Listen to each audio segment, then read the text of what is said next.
Nah, kita akan bahas di tema 1 tentang organ gerak hewan dan manusia. Subtema 3 itu tentang lingkungan dan manfaatnya. Lingkungan dan manfaatnya. Nah, coba dengarkan dulu.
Baik,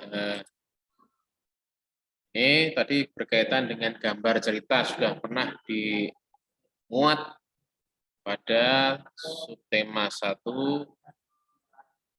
pembelajaran 1 ya. Nah, jadi hampir sama ini diulangi lagi. Kemudian ini tadi menceritakan salah satu cerita tentang gerabah. Ya.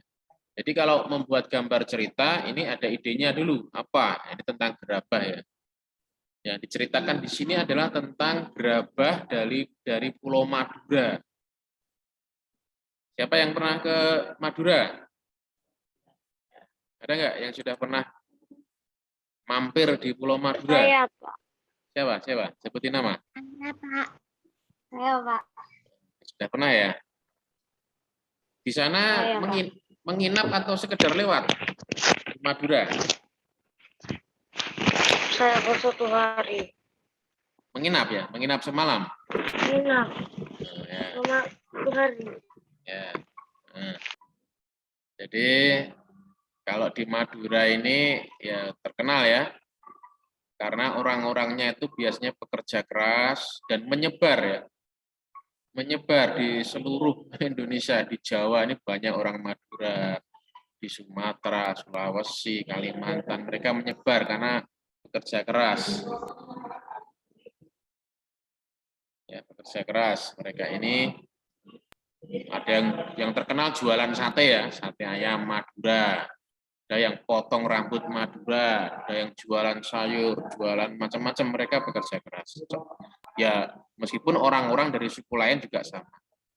Ya, nah, itu semakin mudah lagi pergerakannya orang Madura setelah ada jembatan Suramadu ya.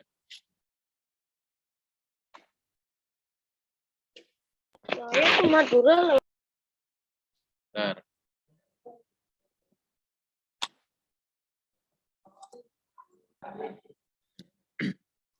Salah satu yang ditekuni orang Madura adalah gerabahnya. Nah, sekarang kalau di sini, sekitaran sini, sekitaran tempat kita, ada yang tahu nggak sentra gerabah? Gerabah itu buat kerajinan dari tanah liat itu ya.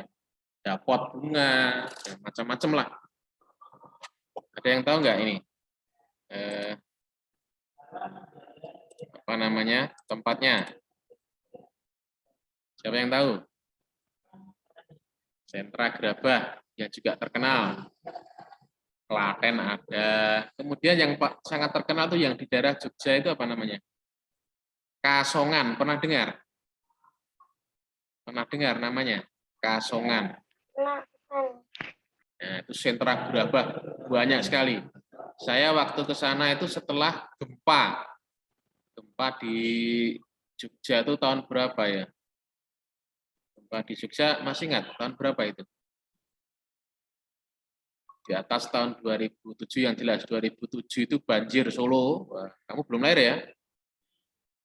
Banjir Solo itu rumah saya juga hampir masuk itu di daerah Pucang Sawit karena pinggir bantaran Kali Bengawan Solo. Kemudian saya tahun berapa? 2009 kalau nggak salah 2010 itu ke Kasongan ternyata sudah ada sisa-sisa gempa Jogja hancur, banyak yang hancur ya. Nah, ini kaitannya dengan sentra gerabah di sekitar kita. Nah, kalau ada kita PTM masuk, bisa kita ke sana ya, main-main PPL istilahnya ya. Baik, kita lanjutkan dulu. Nah, ini masih bicara tentang kalimat utama dan ide pokok. Ya.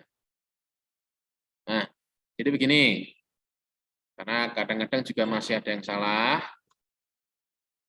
Kalimat utama itu biasanya di awal paragraf, meskipun nanti ada yang di akhir ataupun di tengah.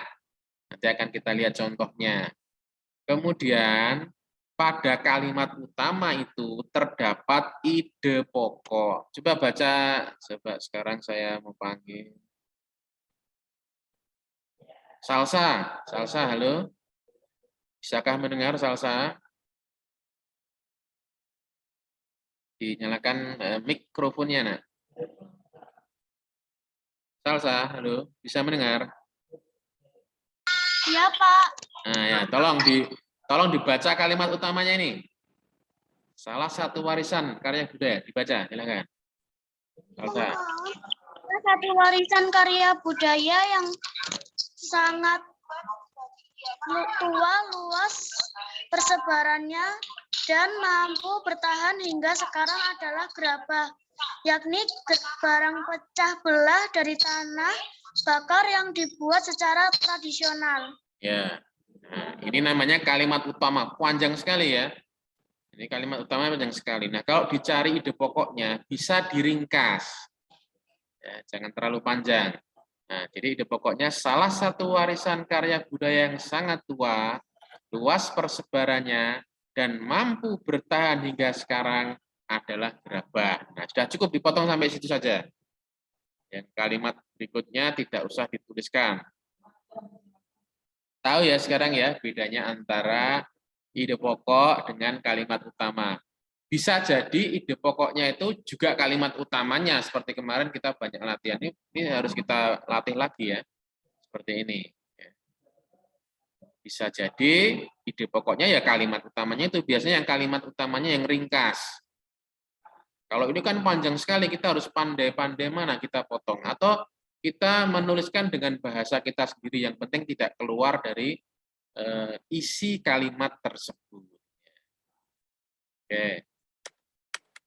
Selanjutnya saya minta untuk membacakan. Bilqis, halo Bilqis, bisakah mendengar?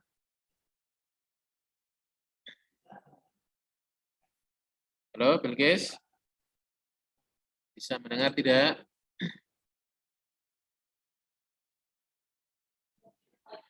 Yang lain dulu. Tidak bisa mendengar. Leo, ayo lo Leo. Leo bisa mendengar?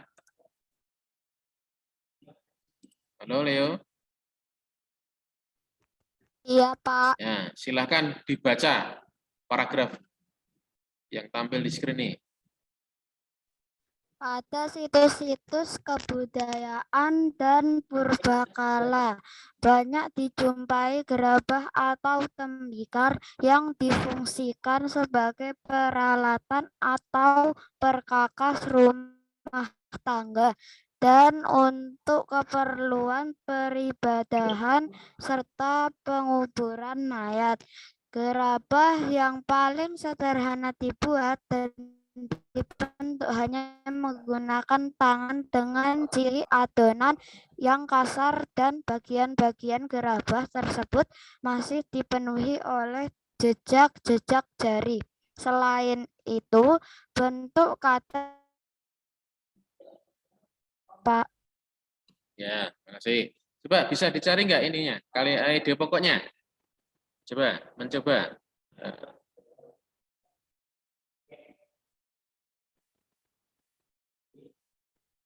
Leo dicari ide pokoknya.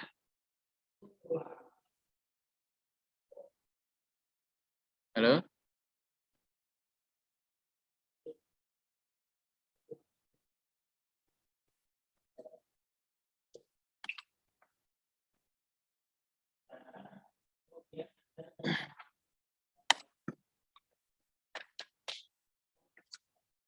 Kedengaran. Oke, baik.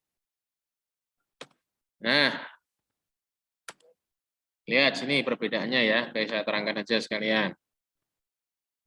Kalimat utamanya adalah di awal di sini. Pada situs-situs kebudayaan dan purbakala banyak dijumpai gerabah atau tembikar yang difungsikan sebagai peralatan atau perkakas rumah tangga dan untuk keperluan peribadahan serta penguburan mayat. Ya. Di mana nih penguburan mayat di mana? Siapa yang tahu? Penguburan mayat pakai keranda, pakai gerabah ini. Ya, banyak ya. Salah satunya kalau yang masih dilestarikan di Tanah Toraja. Nah, di sini ide pokoknya tidak usah dituliskan semua. Cukup dipotong di sini. Yang menerangkan itu dipotong saja. Yang difungsikan biasanya dengan didahului kata hubung. Yang difungsikan itu tidak usah ditulis. Cukup ide pokoknya adalah pada situs-situs kebudayaan dan purbakala banyak dijumpai gerabah atau tembikar.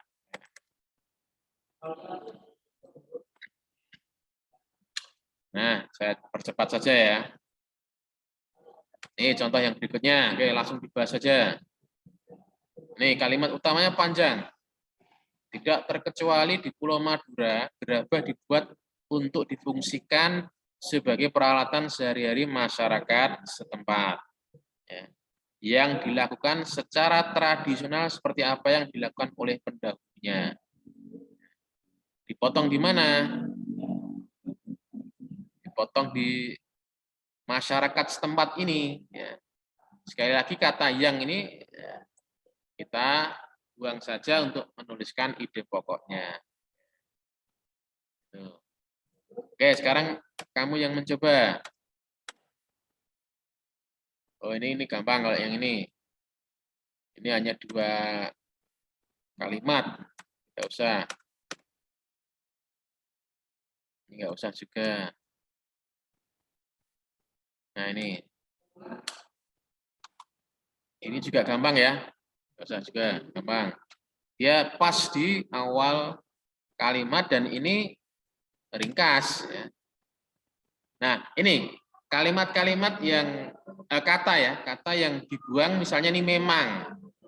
Jadi langsung fokus atau to the point saja untuk ide pokok. Tidak semua daerah di Madura menghasilkan gerabah.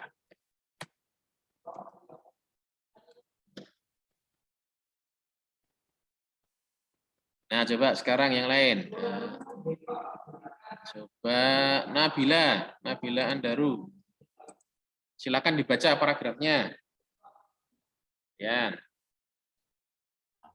Ya, di antara daerah-daerah penghasil gerabah tersebut ada semacam perjanjian kerja untuk membuat barang-barang yang sudah ditentukan secara turun-temurun atau atau spesialis.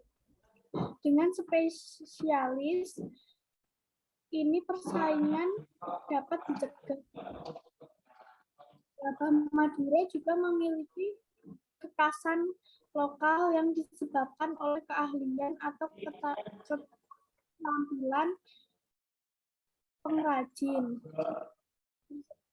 Bahan, teknik pembuatan, dan teknik pembakaran.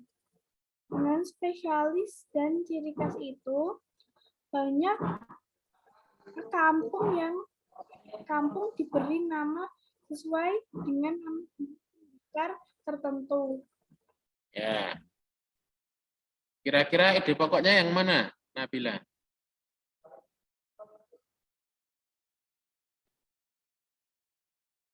Yang mana? Nih ya. Di antara daerah ya, Ide pokoknya. Dibaca saja boleh. Ide pokoknya di daerah penghasil itu. Penghasil gerabah tersebut ada semacam perjanjian kerja untuk membuat barang-barang yang sudah turun-temurun atau spesialis. Ya. Jadi tolong ya, sekali lagi kita ambil kesimpulan bahwasanya rata-rata seringnya kalimat utama itu di awal paragraf. Kemudian ide pokoknya bisa kamu ringkas. Kata-kata hubungnya itu bisa dipotong. Seperti yang, maksudnya ini itu bisa dipotong. Kemudian menghemat atau mengurangi kata-kata misalnya memang, seperti dan sebagainya. Kalau disesuaikan dengan kalimatnya. Baik, kita sebutkan ya di antara contohnya yang lain.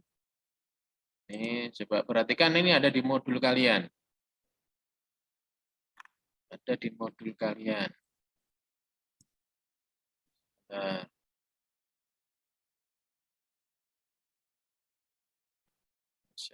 mana ini? Nah, ini.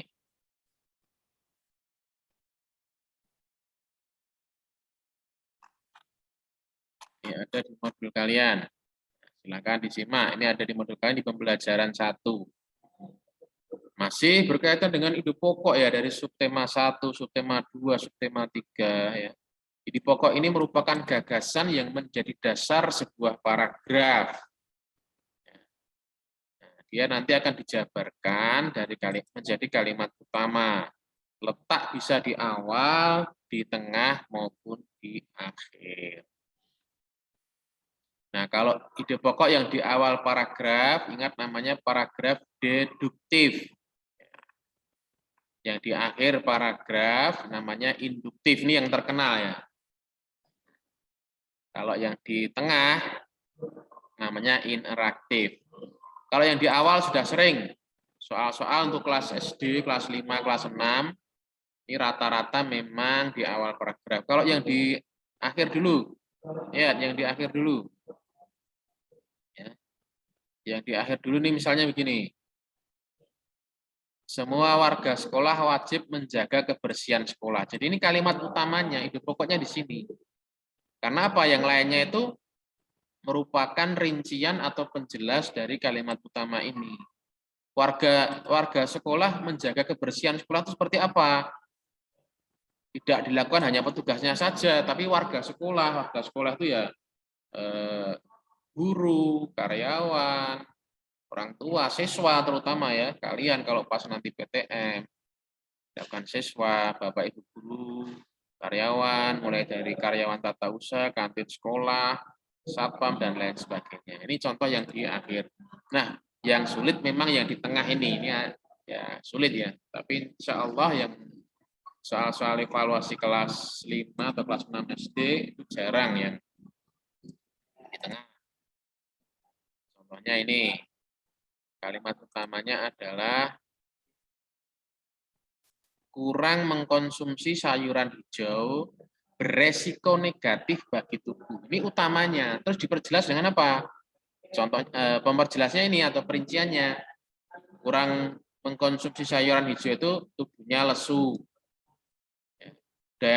daya tahan tubuh berkurang. Nah, ini penyakit bisa mudah menyerang. Nah, itu enaknya memang yang kata ini kurang mengkonsumsi sayuran hijau bisa berisiko negatif bagi tubuh, diletakkan di awal kalimat, di awal paragraf maksudnya. Tapi di sini di tengah, itu harus hati-hati. Oke, itu untuk materi BI-nya. Untuk materi IPA ini masih mengulang lagi tentang alat gerak, tulang dan otot. Di sini dicontohkan berjalan, berlari, menulis, menggambar, menari, menggunakan tulang dan otot. Tulang itu alat gerak pasif, otot itu alat gerak aktif. Kemudian diikat atau dipertautkan oleh persendian. Nah, setelah ini nanti ya silakan dikerjakan tidak hanya pembelajaran 1 tapi pembelajaran 2. Baik.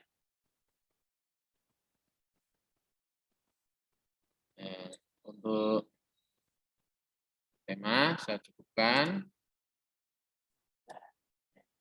Sekarang saya mau tambahi untuk yang matematika ya. Jadi anak-anak tolong, karena matematika ini sudah jamnya hanya 1 jam, nanti banyak hari libur atau terkena kegiatan yang lain. Baik, sekarang diperhatikan yang pembelajaran matematika.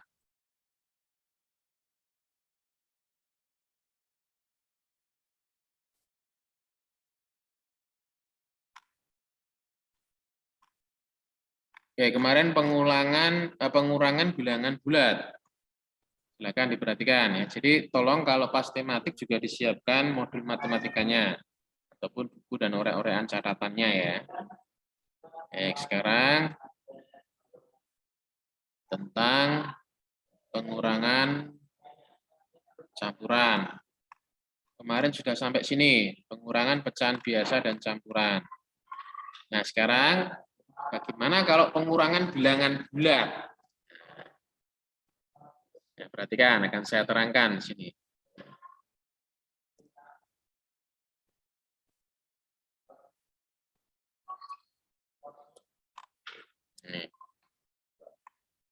Ini ada soal 7 dikurangi 5/8. Kita hapus dulu saja. Atau sebelahnya juga nggak apa-apa.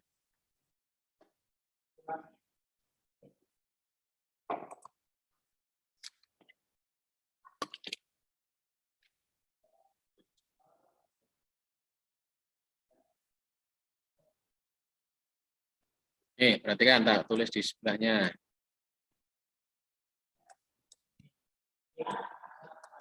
Nah, perhatikan baik-baik. Kelihatannya sulit, tapi ini sebenarnya mudah sekali. Kelihatannya sulit, tapi sebetulnya ini mudah sekali, jamin. Nih, bilangan bulat ini, kalau dikurangi suatu pecahan, maka kamu ubah menjadi pecahan campuran. Caranya bagaimana? 7 ini kurangi 1. Ya, 7 dikurangi 1 jadi 6. Nah, pengurangnya tulis dulu. Perhatikan angka yang bawah ini, 8. Pengurangnya ya. Nah, ini berarti sini dituliskan sama, 8.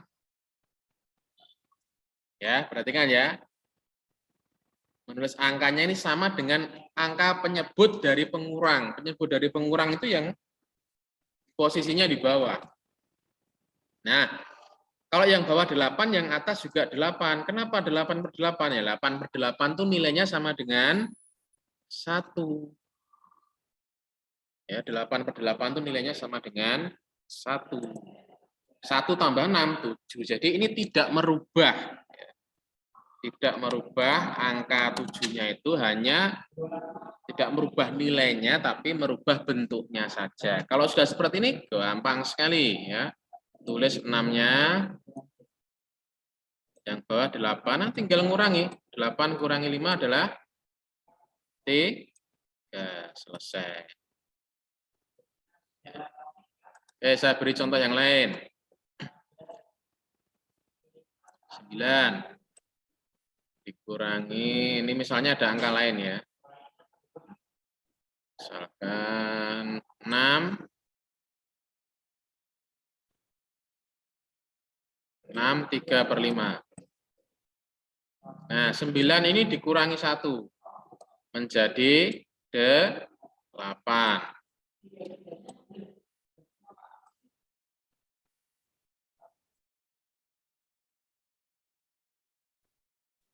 Lihat angka yang bawah ini 5 kan? Berarti ini juga ditulis 5. Kalau yang bawah 5, yang atas 5. Jadi 5/5 itu 1. 1 ditambah 8 sama dengan 9.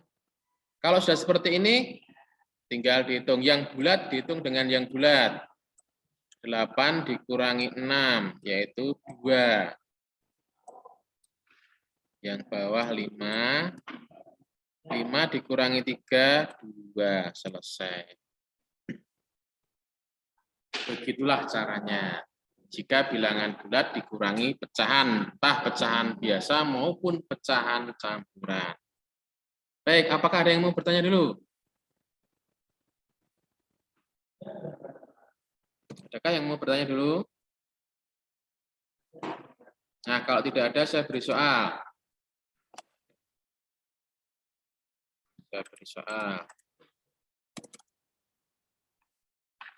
Langsung di sini aja ya.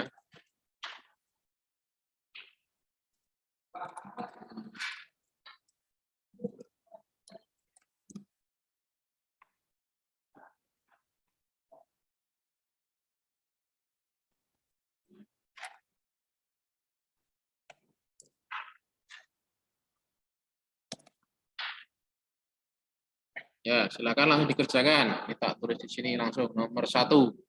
Latihan soal.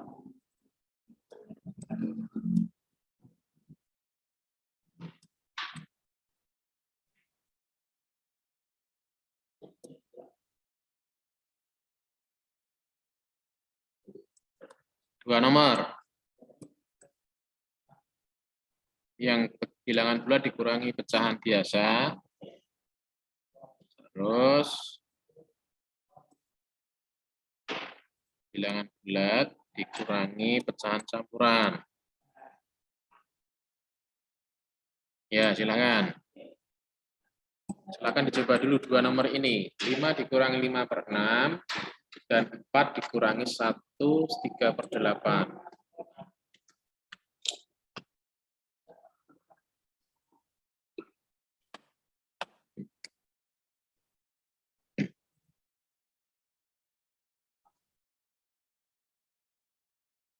Silakan anak-anak mencoba menghitung.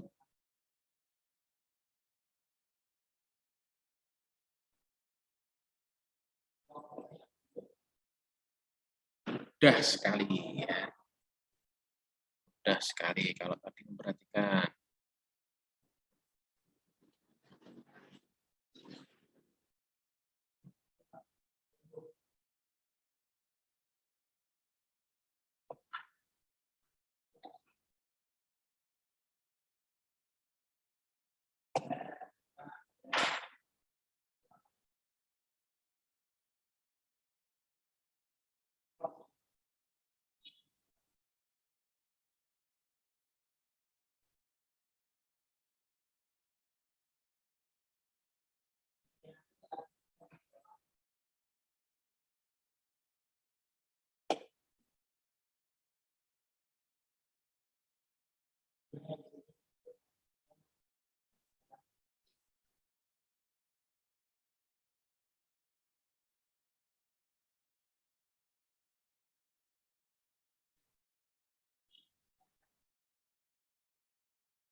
Baik, cukup. Saya kira cukup ya. Coba sekarang Riras.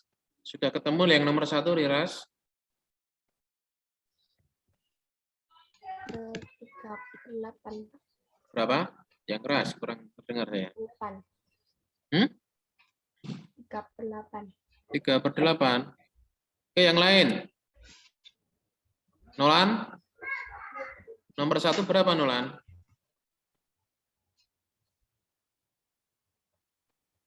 Ketemu berapa, Nolan? Nomor 1.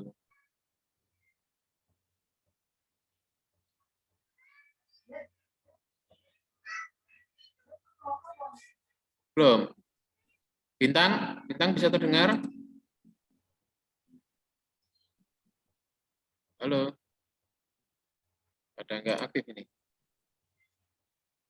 Alia, halo Alia, bisa mendengar?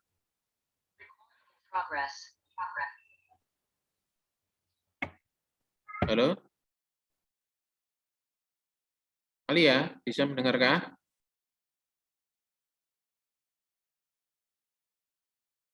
Bisa mendengar.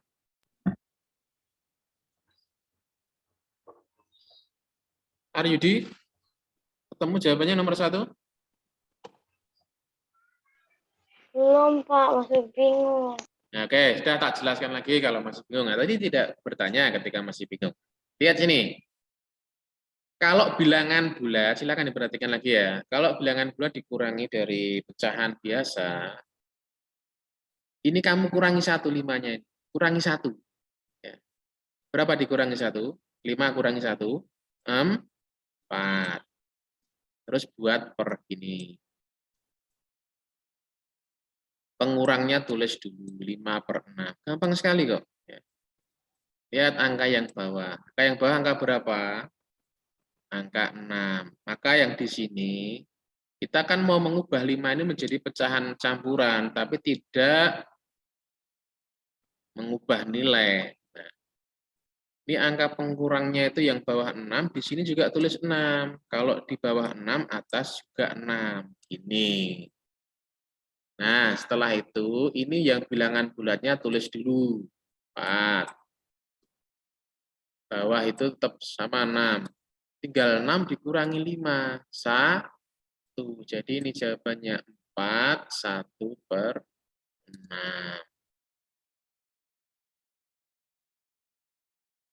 Oke, ini saya terangkan sekali aja.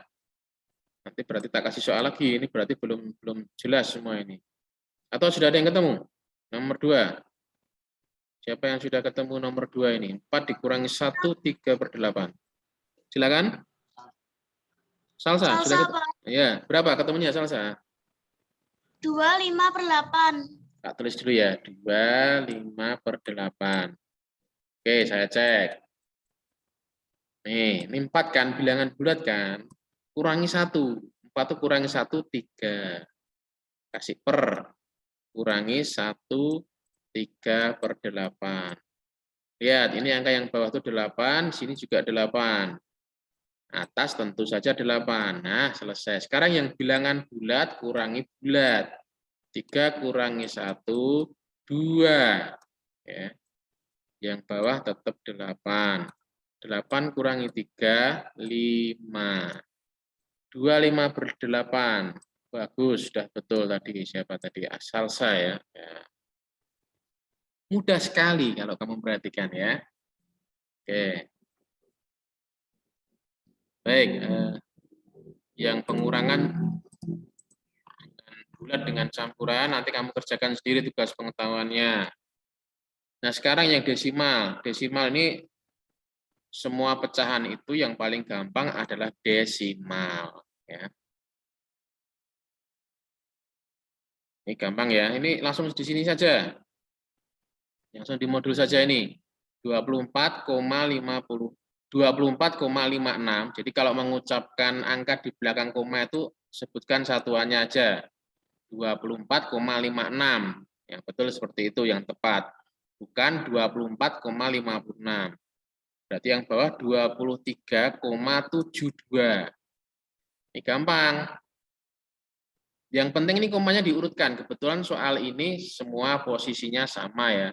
Dari puluhan satuan, per sepuluhan, per seratusan. 6 kurangi 2, 4. 5 nggak bisa ngambil sini, 15 kurangi 7, 8. 3 kurangi 3, 0. Jadi jawabannya 0,84. Contoh lain ya. Yang gampang aja.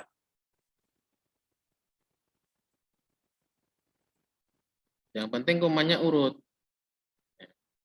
Misalnya dikurangi 7,5. Nah, ini yang penting di sini loh.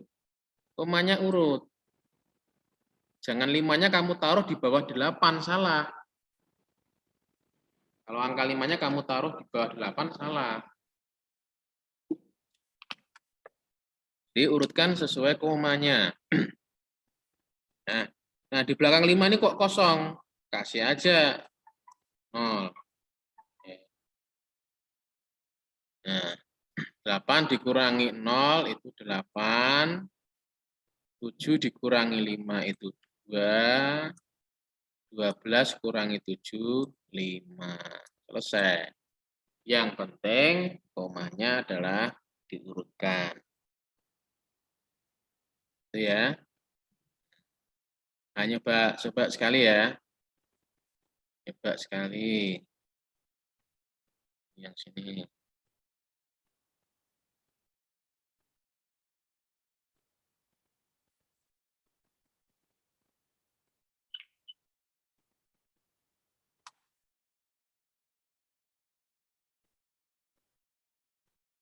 Coba silakan ini satu soal saja ya. Kami hitung.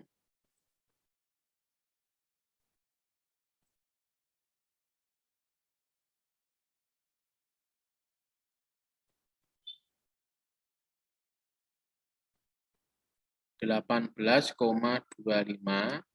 dikurangi 12,8. Nah, di sebelah kanan angka 8 ini kalau kosong diberi diberi angka 0 saja. Ini. Ya, silakan. Coba. Saya tanya.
Lima empat lima, Pak. Kita ketemu berapa? Bilangi. 5,45. 5,45. Oke, saya cek ya. 5 kurangi 0. Bersama-sama kita cek 5. 2 kurangi 8 nggak bisa. 12 kurangi 8, 4. Ini tinggal 7. Iya kan? 7 toh? 7 dikurangi 2, 5. 1 kurangi 1, 0. Ya, betul sekali. Tita 5,45. Baik. Saya kira untuk yang desimal, ini cukup mudah. Yang desimal cukup